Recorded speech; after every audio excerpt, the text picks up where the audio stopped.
David fut dans une grande détresse, car le peuple parlait de le lapider. Car l'âme de tout le peuple était pleine d'amertume, chacun à cause de ses fils et à cause de ses filles. Et David se fortifia en l'Éternel son Dieu. 1 Samuel 36. David est dans une grande détresse, un manque de foi, un moment critique l'a amené à contracter une alliance profane avec les Philistins. David et ses hommes sont sur le point de se joindre à ses ennemis pour livrer bataille contre les fils d'Israël, contre le peuple de Dieu. Mais Dieu ne le permettra pas. Il est en train de se servir des Philistins comme d'un instrument pour punir Saül à cause de sa désobéissance et de sa propre volonté. Dans sa grâce providentielle, il annule cet engagement de David avec les Philistins et l'empêche ainsi de se battre contre ses propres frères. De retour à Tsiklag, David et ses hommes ne peuvent que constater que leur ville a été brûlée, leurs femmes, leurs fils et leurs enfants emmenés captifs par les Amalékites.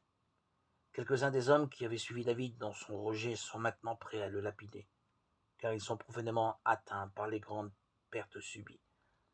David apprend d'une manière douloureuse que ses raisonnements personnels l'ont amené, lui et ses hommes, dans la difficulté, même qu'il cherchait à éviter en échappant à la poursuite de Saül.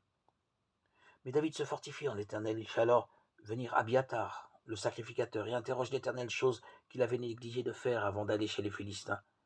L'Éternel lui dit de poursuivre l'ennemi et l'assure de la victoire. David s'en va alors et retrouve tout ce qui avait été enlevé à son peuple. De plus, il ramène un grand butin.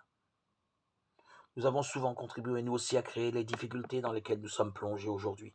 Toutefois, le Seigneur demeure toujours le même dans son amour et ses soins envers les siens. Il se sert de ces épreuves pour nous débarrasser de notre orgueil, de notre volonté propre et pour nous faire du bien à la fin. Deutéronome 8,16.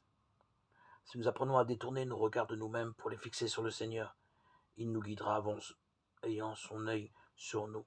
Psaume 32,8. Et nous n'aurons plus à revenir sur nos pas.